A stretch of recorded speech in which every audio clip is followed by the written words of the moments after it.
Alhamdulillah nahmaduhu wa nasta'inuhu wa nastaghfiruh wa na'udzu billahi min shururi anfusina wa min sayyiati a'malina may yahdihillahu fala mudilla lahu wa may yudlil fala hadiya lahu ashhadu an la ilaha illallah wahdahu la syarika lahu wa ashhadu anna Muhammadan abduhu wa rasuluh. Allahumma salli wa sallim wa barik ala abdika wa rasulika Muhammad wa ala alihi wa ashabihi wa man tabi'ahum bi ihsanin ila yaumiddin wa ba'd.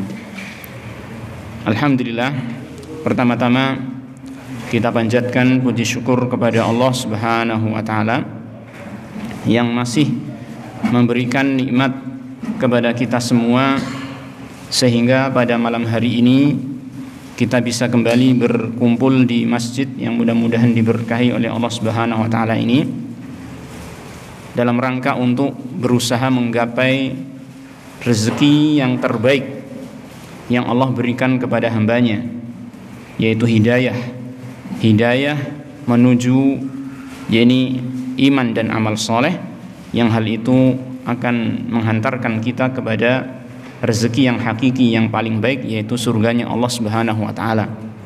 Sebagaimana yang Allah taala firmankan di akhir-akhir surat At-Talaq, "Wa may yu'min billahi wa ya'mal shalihan yudkhilhu jannatin tajri min tahtiha al-anhar khalidina fiha qad ahsanallahu lahu khalidina fiha abada qad ahsanallahu lahu rizqa." Barang siapa yang beriman kepada Allah dan beramal saleh, niscaya Allah akan masukkan dia ke dalam surga yang mengalir di bawahnya sungai-sungai. Mereka kekal selama-lamanya di dalam surga tersebut. Qad ahsanallahu lahu rizqa. Allah Ta'ala telah memperbagus untuknya rezeki.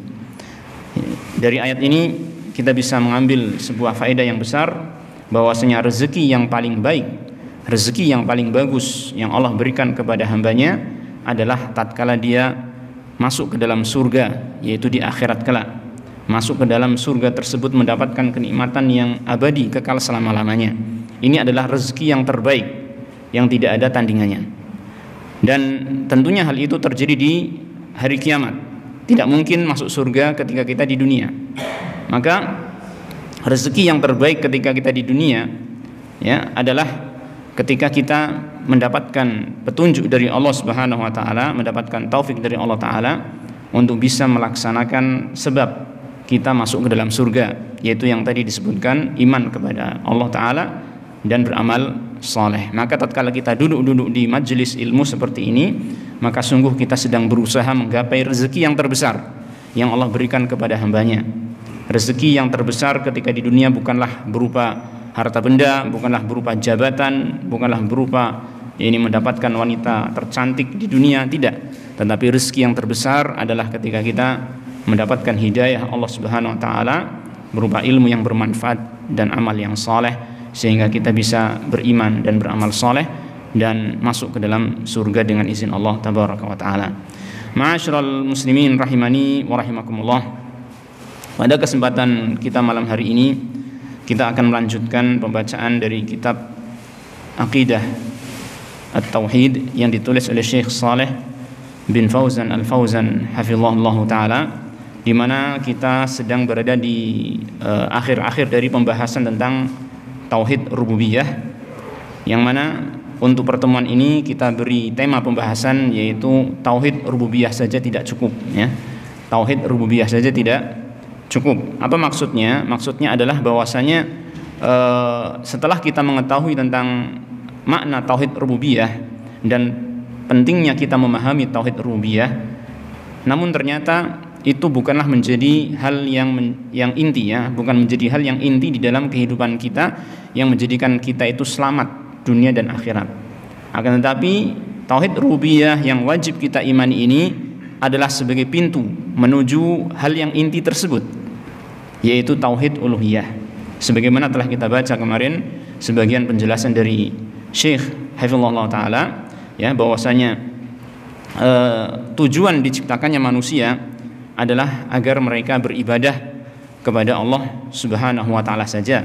Seperti yang telah kita baca di akhir pembahasan yang lalu, yaitu Allah taala berfirman, "Wa ma khalaqtul jinna wal insa illa liya'budun." Tidaklah aku ciptakan jin dan manusia melainkan agar mereka beribadah kepadaku, yaitu Allah Subhanahu wa taala.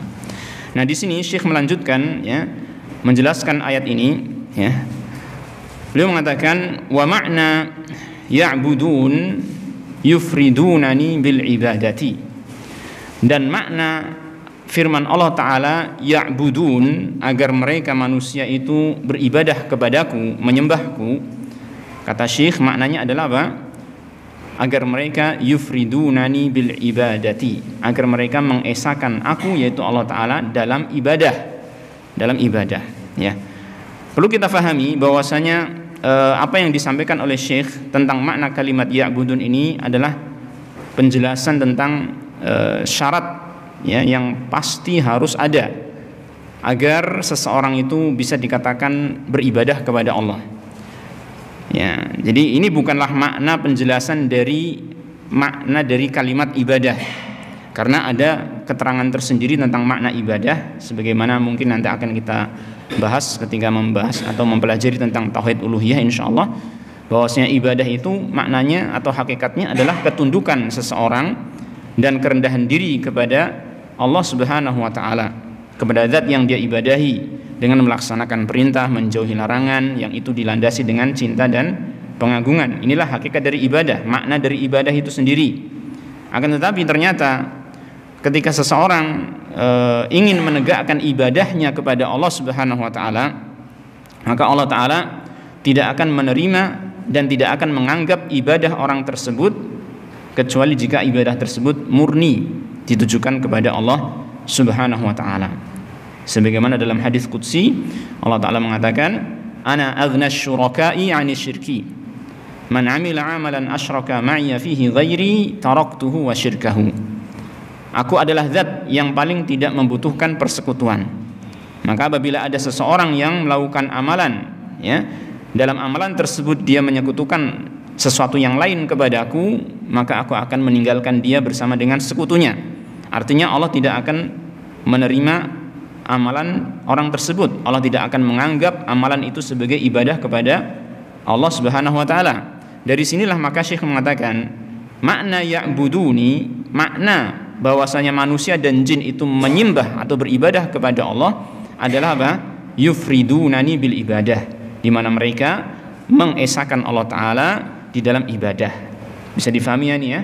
Jadi ini maksud dari penjelasan Syekh di sini dari kalimat ya'buduni ya. Ya'buduni, ini bahwasanya syarat ibadah seseorang kepada Allah, syarat dikatakan seseorang itu betul-betul beribadah kepada Allah taala adalah apa? Dia harus mengesahkan ibadahnya hanya kepada Allah. Sama sekali tidak boleh beribadah kepada selain Allah Subhanahu wa taala. Baik, maka dikatakan di sini ya, wala yakunul 'abdu muwahhidan bimujarradi i'tirafihi bitauhidir rububiyyati. Maka tidaklah seorang hamba itu menjadi orang yang bertauhid. Perhatikan kalimat ini ya. Ini yang saya jadikan sebagai tema pembahasan kita. Tidaklah seorang hamba itu menjadi orang yang bertauhid bimujarradi i'tirafihi bitauhidir rububiyyah, dengan semata-mata mengakui tauhid rububiyah. Jadi kalau ada orang yang sudah memiliki tauhid rububiyah, mengakui bahwasanya Allah satu-satunya pencipta, Allah satu-satunya penguasa, Allah satu-satunya pengatur, pemberi rezeki dan lain sebagainya, artinya dia memiliki tauhid apa? Rububiyah, maka orang tersebut tidak berhak untuk dikatakan sebagai orang yang bertauhid walaupun dia sudah memiliki tauhid rububiyah. Bisa difahami ini ya? Maka tauhid rububiyah itu saja tidak cukup. Tidak cukup hanya sekedar memiliki tauhid rububiyah, hatta yuqirra bi tauhidil uluhiyyati wa yaquma bihi, sampai dia itu mengakui tauhid uluhiyah dan menegakkan tauhid uluhiyah tersebut. Mengakui tauhid uluhiyah maksudnya adalah mengakui bahwasanya tidak ada satupun zat yang berhak untuk disembah kecuali hanya Allah Subhanahu wa taala. Dan menegakkannya artinya apa? Dia melaksanakan itu. Melaksanakan ibadah itu hanya kepada Allah. Meninggalkan semua peribadahan kepada selain Allah dan dia melaksanakan ibadah kepada Allah saja. Nah, inilah dengan hal tersebut dengan dia mengakui tauhid uluhiyah dan melaksanakan atau menegakkan tauhid uluhiyah, ya, dalam arti dia beribadah hanya kepada Allah saja, barulah dia dikatakan sebagai orang yang bertauhid. Bisa difahami ya? Wa illa fa innal musyrikina kanu muqirrina bi tauhidir rububiyah. Karena sesungguhnya bahwasanya orang-orang musyrik dahulu mereka ternyata mengakui tauhid rububiyah. Ya kan? Orang-orang musyrik terdahulu yang dihadapi oleh Nabi Muhammad sallallahu alaihi wasallam, yang masih didakwahi oleh Nabi Muhammad sallallahu alaihi wasallam, yang juga diperangi oleh Rasulullah sallallahu alaihi wasallam, ternyata mereka sudah mengakui tauhid rububiyah. Namun demikian Rasulullah SAW tetap mengajak mereka, tetap berdakwah kepada mereka, tetap memerangi mereka sampai kapan? Sampai mereka menegakkan tauhid uluhiyah. Baik. Walam yudkhilhum fil Islam, dan itu pengakuan mereka terhadap tauhid rububiyah tadi tidaklah memasukkan mereka ke dalam Islam. Buktinya mana? Rasulullah SAW tetap berdakwah kepada mereka, tetap ada permusuhan dengan mereka, ya kan? Wa qatalahum Rasulullah sallallahu alaihi wasallam, dan Rasulullah SAW tetap memerangi mereka. Wa hum yuqirruna bi anna Allah huwal khaliqur raziqul muhyil mumit. Padahal mereka orang-orang musyrik zaman dahulu itu juga mengakui bahwasanya Allah sang pencipta, Allah pemberi rizki, Allah yang menghidupkan, Allah yang mematikan. Bersamaan dengan itu ternyata apa? Mereka bukan muslim, mereka juga diperangi oleh Rasulullah sallallahu alaihi wasallam. Dengan ini jelas ya, bahwasanya semata-mata tauhid rububiyah, hanya sekedar memiliki tauhid rububiyah, maka tidaklah apa? Tidaklah cukup.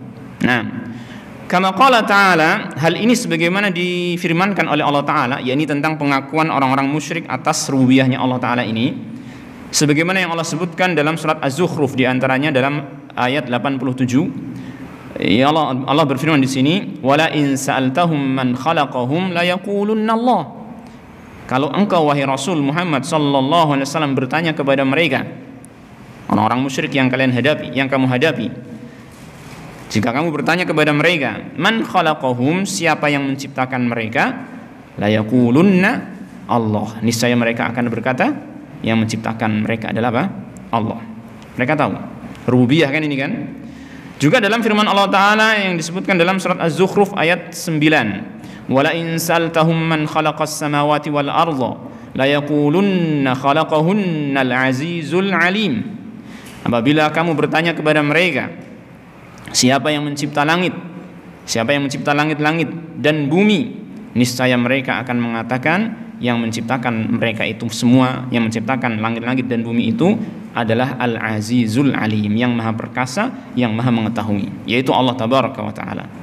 Juga dalam surat Yunus Allah Ta'ala berfirman, qul man yarzuqukum minas sama'i wal ard amman yamliku as-sam'a wal absar wa man yukhrijul hayya minal mayyit wa yukhrijul mayyita minal hayy wa man yudabbirul amra fasayaquluna Allah.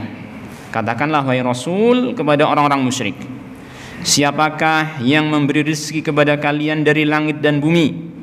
Ya, kalian mendapatkan rezeki dari langit, dari bumi. Siapa yang memberikan kepada kalian?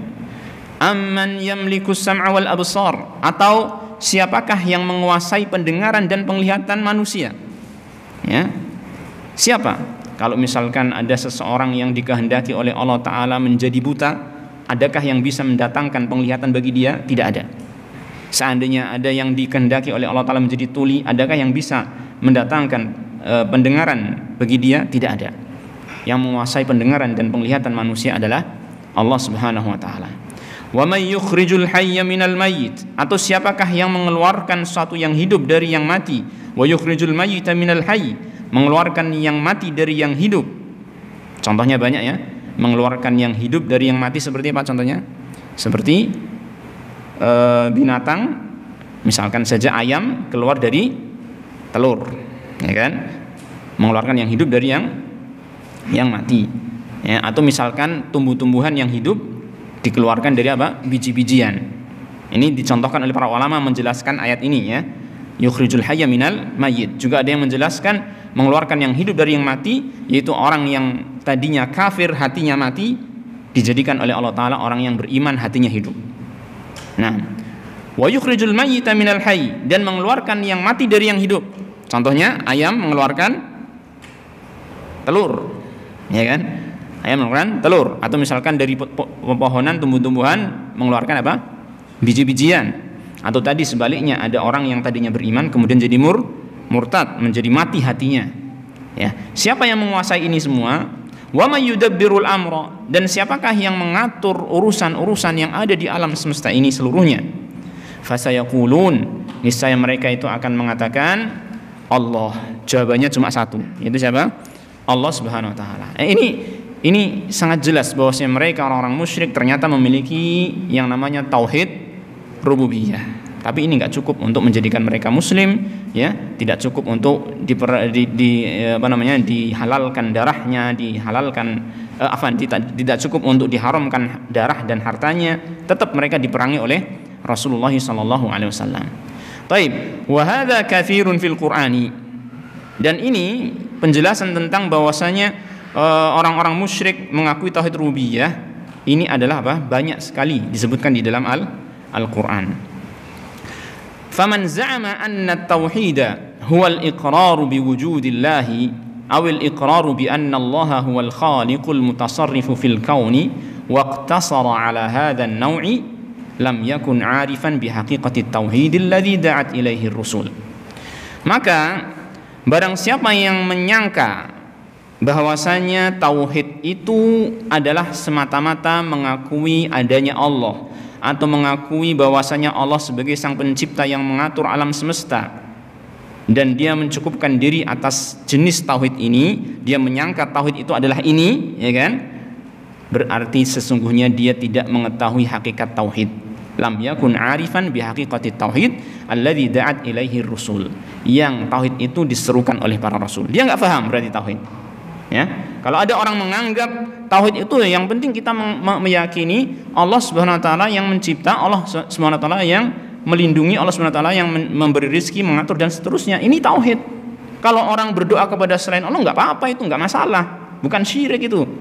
Maka dia belum tahu yang namanya apa? Tauhid yang hakiki. Dia tidak tahu hakikat tauhid yang diserukan oleh siapa? Para rasul alaihi wassalatu wassalam. Banyak enggak orang yang seperti ini?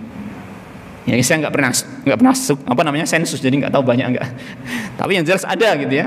Ada orang yang seperti itu menganggap ya ini meminta-minta kepada wali-wali yang ada di kuburan itu bukanlah perkara yang syirik. Mereka menganggap ini adalah penghormatan kepada para wali. Padahal itu jelas nyata kesyirikan menurut agamanya Rasulullah Sallallahu Alaihi Wasallam. Tapi mereka nggak paham tentang tauhid. Ya, mereka nggak paham. Orang yang menggunakan jimat untuk perlindungan, dia bilang enggak masalah pakai jimat, yang penting kan kita meyakini yang melindungi kita hanya Allah SWT. Ini jimat hanya sebagai sebab. Dia anggap ini tidak bermasalah, padahal itu termasuk apa? Kesyirikan. Maka dia orang tersebut tidak memahami tentang tauhid, ya kan? Maka kita perlu belajar tauhid untuk bisa memahamkan diri kita tentang tauhid, dan kalau bisa juga memahamkan orang lain tentang tauhid ini, karena saking pentingnya perkara tauhid. Taib. Li'annahu waqafa 'indal malzumi wa taraka al-lazim, aw waqafa 'indad dalili wa taraka al-madlul 'alaih. Jadi orang tersebut tidaklah memahami hakikat tauhid. Kenapa? Karena dia hanya berhenti pada al-malzum. Al-malzum ini maksudnya adalah sesuatu yang dijadikan atau sesuatu yang menjadi sebab atas suatu konsekuensi, namanya malzum. Wa tarakal lazim, dan dia meninggalkan konsekuensinya. Maksudnya apa? Dia hanya berhenti pada tauhid rububiyah yang dia memiliki atau menjadi sebab seseorang itu harus bertauhid uluhiyah. Paham enggak? Jadi dulu kan pernah kita sampaikan, setiap orang yang telah mengakui tauhid rububiyah, maka dia tertuntut untuk apa? Untuk mengesahkan Allah Ta'ala dalam ibadah. Karena yang namanya tauhid rububiyah itu ya yastalzimu tauhidar rububiyah, yastalzimu tauhidal uluhiyah. Berkonsekuensi agar orang yang mengakui tauhid rububiyah itu mintanya kepada Allah, doanya kepada Allah, berlindungnya kepada Allah, ya kan? Amal perbuatannya senantiasa meminta ridho dari Allah Ta'ala, mengharapkan ridho Allah Ta'ala. Ini konsekuensi dari tauhid rububiyah. Maka ketika ada seseorang yang hanya mencukupkan diri dengan tauhid rububiyah, berarti dia telah hanya berhenti di sebab yang menjadi hanya berhenti pada sesuatu yang menjadi sebab munculnya konsekuensi, tapi dia meninggalkan konsekuensinya. Dia nggak melaksanakan konsekuensinya. Dia hanya mengakui sebabnya saja. Atau dikatakan di sini awaqafa 'indad dalil wa tarakal madlula alaih. Atau dia hanya berhenti hanya sebatas pada dalilnya saja dan dia tidak masuk kepada yang ditunjukkan oleh dalil tersebut. Ya, dia meninggalkan madlulnya, meninggalkan yang ditunjukkan oleh dalil. Atau lebih mudah lagi kita fahami, dia hanya berhenti di pintu saja, tidak masuk kepada rumahnya misalkan. Gitu ya. Kalau kita katakan tauhid itu adalah rumah, tauhid uluhiyah adalah rumah, maka pintunya adalah tauhid rububiyah. Dia hanya berhenti pada pintu saja, tidak masuk ke dalam inti dari tauhid. Ya. Sehingga orang tersebut adalah orang yang dikatakan tadi belum bertauhid. Nah, baik, ini penjelasan ini merupakan penjelasan yang masih berkelanjutan dari penjelasan yang lalu, bahwasanya hubungan tauhid rububiyah dengan tauhid uluhiyah adalah seperti ini. Ya, maka jelas di sini ya bahwasanya dengan tauhid rububiyah saja maka tidak cukup. Baik. Maka di sini dilanjutkan oleh penulis untuk kita memahami lebih lanjut tentang tauhid uluhiyah, yang ini menjadi inti, walaupun ini nanti akan diterangkan pada bab selanjutnya secara khusus. Ini bab tauhid uluhiyah ya. Baik, kita baca dahulu. Wa min khasa'isil uluhiyati al-kamalul mutlaqu min jami'il wujuh. Baik, setelah kita memahami tentang tauhid rububiyah, kita akan memahami tentang tauhid uluhiyah. Maka kita fahami dulu apa itu uluhiyah. Apa itu uluhiyah yang sering kita sebut-sebut ya dalam membicarakan tentang tauhid. Min khasa'isil uluhiyah, di antara kekhususan uluhiyah. Jadi uluhiyah adalah satu sifat yang melekat pada Allah Subhanahu wa taala, dan itu perlu kita fahami maknanya apa. Maka diterangkan di sini di antara kekhususan makna dari uluhiyah adalah apa? Al-kamalul mutlaqu min jami'il wujuh. Kesempurnaan yang mutlak dari segala sisinya. Kesempurnaan yang mutlak dari segala sisinya. Artinya, ketika ada satu zat yang memiliki sifat uluhiyah, dan itu hanya Allah saja ya, tidak ada yang lain yang memiliki sifat uluhiyah, maka artinya zat tersebut memiliki al-kamalul mutlak, memiliki kesempurnaan yang mutlak dari semua sisi. Dari semua sisi itu bagaimana? Zatnya adalah sempurna, nama-namanya maha indah, sifat-sifatnya maha tinggi, kemudian perbuatan yang suci dari kekurangan, penuh dengan hikmah. Ringkasnya 4 hal ini menunjukkan kesempurnaan yang mutlak pada diri Allah Ta'ala. Zatnya adalah zat yang maha sempurna, nama-namanya maha indah sehingga disebut Asmaul Husna. Kemudian sifat-sifatnya maha tinggi sehingga tidak ada satupun makhluk yang bisa menyamai sifat Allah Tabaraka wa Ta'ala. Laisa kamitslihi syai'. Ya, tidak ada sesuatu pun yang serupa dengan Allah Ta'ala. Dan walahul matsalul a'la, Allah Ta'ala memiliki sifat-sifat yang maha tinggi ya. Kemudian yang keempat, bahwasanya perbuatan-perbuatan Allah Ta'ala itu pasti didasari oleh hikmah yang menjadikan perbuatan Allah Ta'ala itu bersih dari segala macam kekurangan dan celah. Tidak mungkin kita bisa menyalahkan Allah Ta'ala atas perbuatan-perbuatan yang Allah lakukan. Tidak mungkin. Karena semua perbuatan Allah pasti berdasarkan hikmah. Sampai pun ketika Allah memberikan musibah kepada kita, pasti ada hikmah. Sampai pun Allah ketika dia mencipta makhluk-makhluk yang jahat seperti iblis ya. Sampai pun Allah ketika dia mencipta makhluk-makhluk yang diharamkan ya, seperti babi dan lain sebagainya. Maka itu semua ada hikmahnya. Ada hikmahnya. Sehingga kita tidak bisa mencela Allah Ta'ala. Allah kok mencipta iblis yang jahat, berarti Allah salah. Enggak. Tidak boleh seperti itu. Allah Maha Suci. Ya kan? Allah Maha sempurna dalam perbuatan-perbuatannya. Maka ini kita katakan Allah lah yang memiliki sifat uluhiyah. Dia memiliki kesempurnaan yang mutlak dari semua sisi. Taib. Alladzi la naqsa fihi biwajhin minal wujuh. Yang tidak ada kekurangan padanya dari semua sisi. Sama sekali tidak ada kekurangan pada diri Allah Subhanahu wa taala. Taib. Maka setelah kita mengetahui ini makna dari uluhiyah ya. Wa dzalika yujibu an takuna al-ibadatu kulluha lahu wahdah.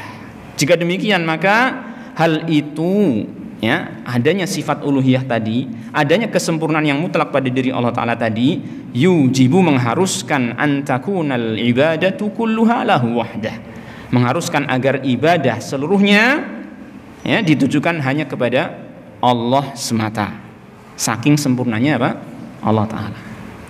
Dan sebaliknya nanti kalau kita melihat sisi lain, ya, selain Allah Ta'ala, maka maksudnya ketika kita melihat sisi lain, ya, maksudnya satu pihak itu kan sisinya Allah Ta'ala, dia maha sempurna kan gitu kan. Maka ketika kita lihat dari pihak lainnya, yaitu makhluk, selain Allah kan berarti makhluk, maka kita lihat makhluk itu pasti memiliki kekurangan, dan makhluk itu pasti memiliki kebutuhan kepada yang lain, terutama kepada siapa?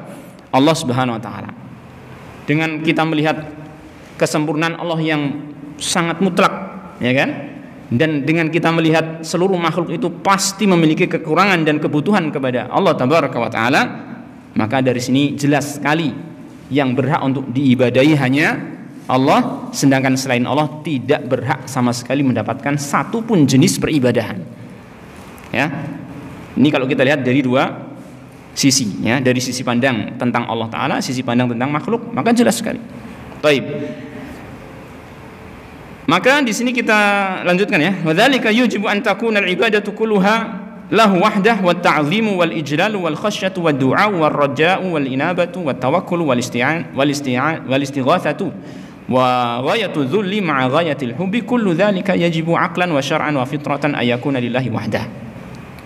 Ya. Jadi semua ibadah itu hanya untuk Allah Ta'ala.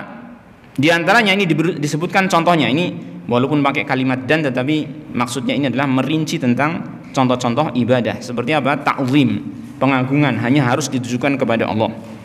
Jadi kita sebagai manusia yang hina, ya kan, di hadapan Allah Ta'ala, yang rendah di hadapan Allah Ta'ala, maka kita harus mengagungkan Allah. Semua bentuk pengagungan itu harus untuk Allah. Sampai pun ucapan yang mengandung pengagungan, nanti kita akan pelajari, ya, terutama kalau antum belajar kitab tauhid, ya, bahwasanya semua bentuk pengagungan itu makhluk itu atau kita, ya kan, harusnya itu mengarahkannya kepada Allah. Sampai pun pada bentuk ucapan yang mengandung pengagungan. Seperti sumpah.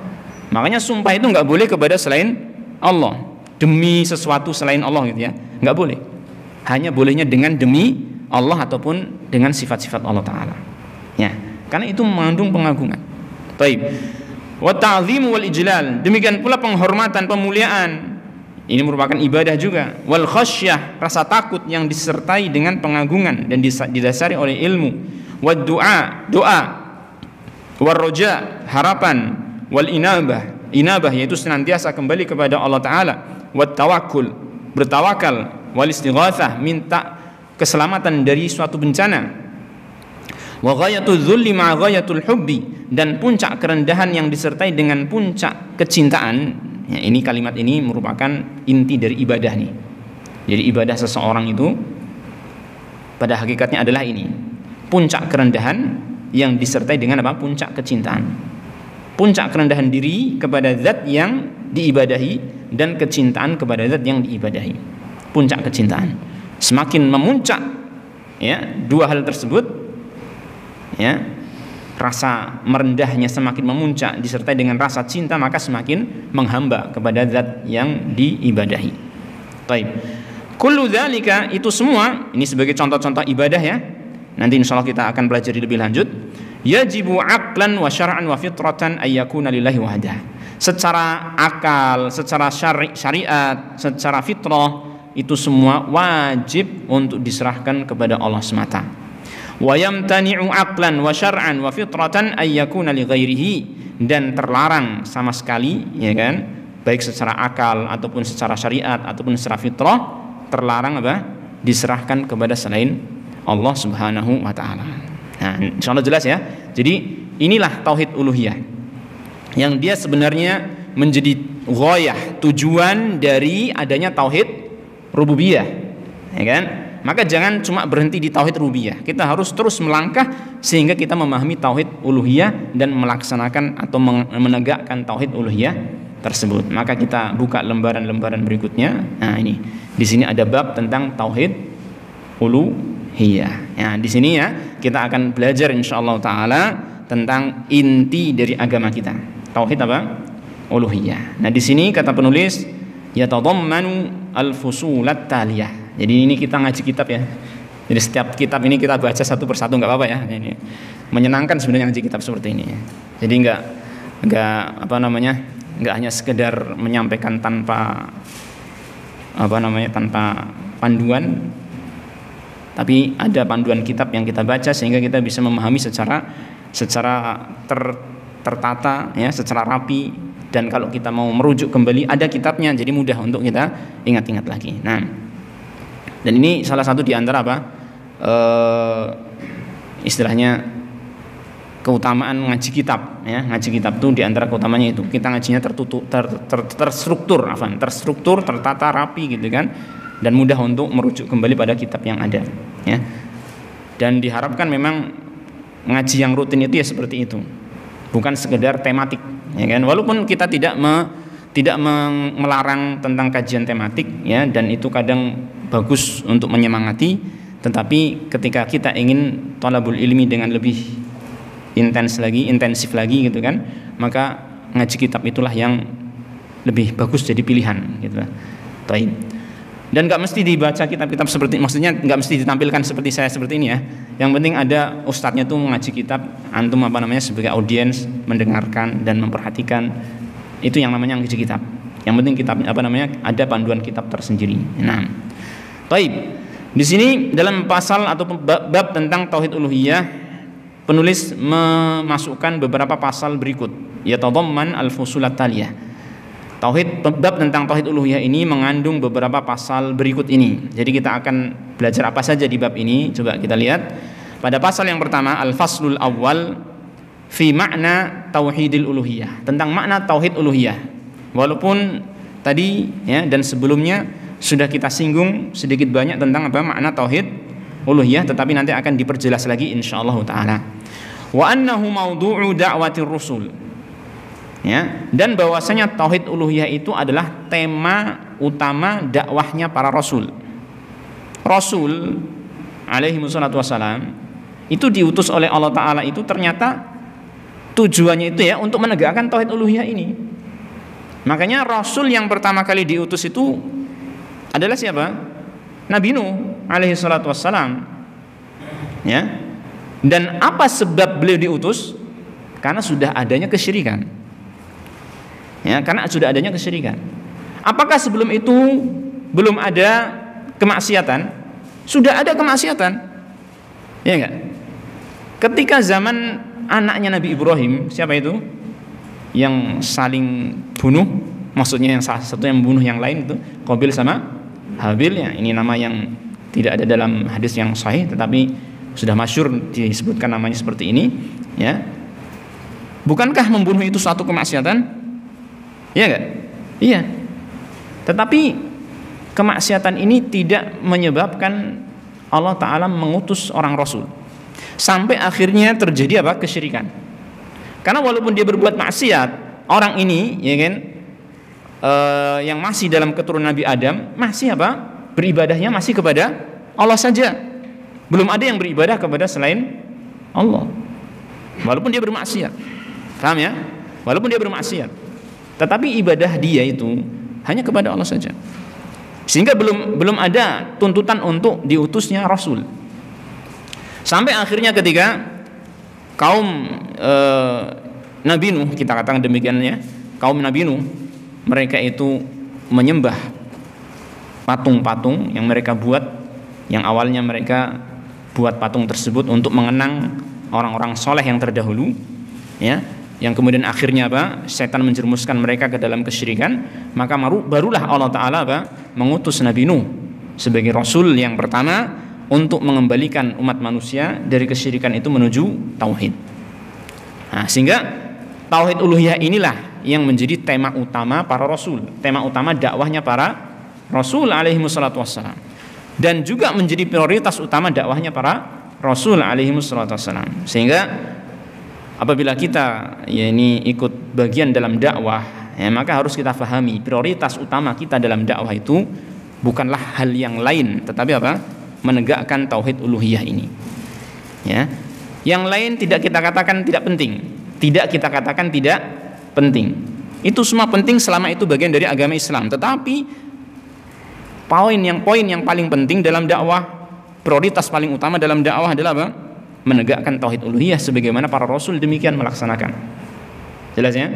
Jangan sampai terbalik. Menganggap yang paling penting itu isu kenegaraan.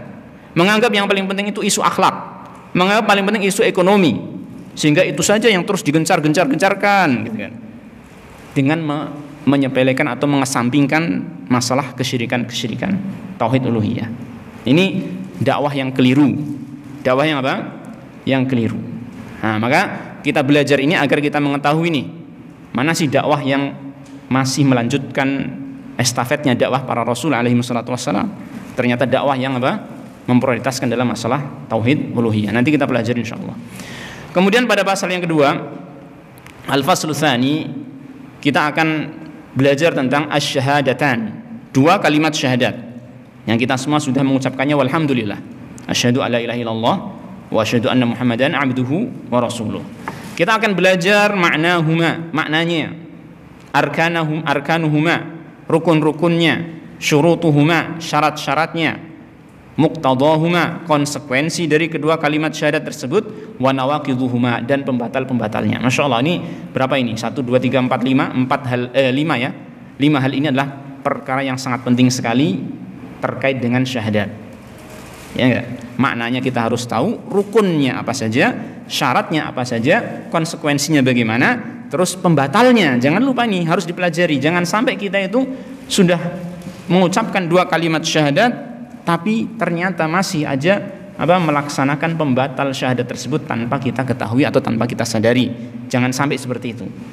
Maka kita harus belajar nih, pembatal dua kalimat syahadat itu apa. Ini yang sering diistilahkan oleh para ulama sebagai nawaqidul Islam. Pembatal apa? Pembatal keislaman. Nanti kita akan pelajari insyaallah taala. Kemudian pasal yang ketiga, al-faslu tsalits, kita akan juga belajar tentang at-tasyri', pembuatan syariat, at-tahlil, at-tahrim, terus haqqullah. Ini maksudnya at-tasyri' wa at-tahlil wa at-tahrim haqqun lillah mungkin ya. Tapi nanti kita akan lihat di pasal tersebut. Akan menjelaskan tentang masalah hak pembuatan syariat. Siapakah yang berhak untuk menghalalkan, siapakah yang berhak untuk mengharamkan. Ternyata itu adalah haknya siapa? Allah Subhanahu wa taala. Yang ini nanti ada kaitannya dengan masalah syirik ketaatan. Ya. Syirik yang menjangkiti orang-orang ahli kitab seperti orang-orang Yahudi dan Nasrani, sehingga Allah taala menyebutkan ayat di dalam Al-Qur'an tentang mereka, bahwasanya mereka itu telah menjadikan pendeta-pendeta dan ahli ibadahnya sebagai tuhan-tuhan selain Allah. Ittakhadhu ahbarahum wa ruhbanahum arbaban min dunillah. Mereka menjadikan pendeta-pendeta atau ahli ilmu di antara mereka dan pendeta-pendeta mereka sebagai tuhan-tuhan tandingan ya selain Allah tabaraka wa taala. Arbaban min dunillah. Apa sebab Allah taala menyebutkan ayat ini? Karena mereka orang-orang Yahudi dan Nasrani itu ini mentaati pendeta-pendeta mereka ataupun ulama-ulama mereka dalam perkara yang disebutkan di sini, dalam tasyri', dalam tahlil tahrim. Allah menghalalkan sesuatu, pendetanya mengharamkannya, lalu mereka meyakini apa yang ditentukan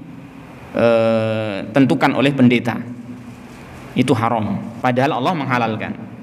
Jelas ya? Pendeta mengharamkan, ikut-ikut mengharamkan. Pendeta menghalalkan sesuatu yang Allah haramkan, mereka ikut menghalalkan. Ya, seperti yang bisa kita lihat zaman sekarang. Di antara mereka menganggap khamr itu halal, babi itu halal, padahal Allah taala mengharamkannya, baik di zaman Nabi Muhammad SAW ataupun di zaman Nabi sebelumnya, Nabi Isa, Nabi Musa, ya kan? Baik. Kemudian pasal yang keempat, al-faslur rabi', kita akan belajar fil ibadati, ma'naha, anwa'uha, syumuluha. Kita akan belajar tentang apa sih ibadah itu, hakikatnya itu apa, maknanya apa, ya kan? Kemudian macam-macam ibadah itu seperti apa saja yang termasuk ibadah. Syumuluha, ini cakupan ibadah tersebut apa saja. Nanti kita akan pelajari insyaallah taala, karena dan ini penting ya, mempelajari tentang ibadah ini penting. Kenapa? Karena hakikat dari tauhid uluhiyah adalah apa tadi? Mengarahkan atau memberikan perbuatan manusia yang disebut dengan ibadah hanya kepada Allah. Jadi kita harus tahu ibadah. Ya kan? Harus tahu apa? Ibadah. Agar kita tahu inilah yang harus kita arahkan hanya kepada Allah saja. Baik. Al-faslul khamis, pasal yang kelima, fi bayani mafahima khati'atin fi tahdidil ibadati. Ini penjelasan pemahaman-pemahaman yang salah, yang keliru di dalam memaknai ibadah. Di dalam memaknai ibadah. Kat taqsiri fi madlulil ibadati awil ghuluwi fiha. Seperti sikap meremehkan di dalam ibadah itu, ataupun sikap melampaui batas di dalam ibadah. Nanti akan dijelaskan juga insyaallah taala. Dan yang ke-6, al-faslu sadis, fi bayani rakaizil ubudiyatis sahihati. Penjelasan tentang rakaiz, pusat atau apa ya? Center itu pusatnya. Poros ya, atau yang menjadi inti dari apa?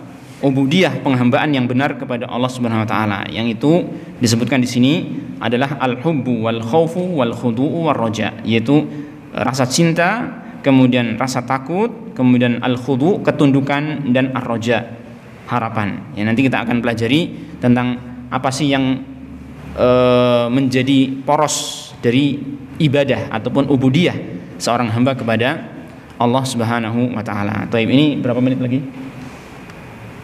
Berapa menit lagi? 5 menit. 1 menit. Ya. Taib, kalau begitu mungkin kita cukupkan sampai sini ya. Jadi kita selesai alhamdulillah dari bab yang pertama. Nanti kita akan beralih kepada bab yang kedua tentang tauhid uluhiyah, dan ini pas ya insyaallah. Nanti kita akan mulai pada pasal yang pertama di pertemuan yang akan datang insyaallah taala. Taib, ini kita cukupkan sampai sini. Mudah-mudahan Allah memberikan ilmu yang bermanfaat, amal yang saleh, dan juga keistiqomahan kepada kita semua. Kita akhiri wassallallahu wasallam ala nabiyyina Muhammadin wa ala alihi wa sahbihi ajma'in walhamdulillahi rabbil alamin.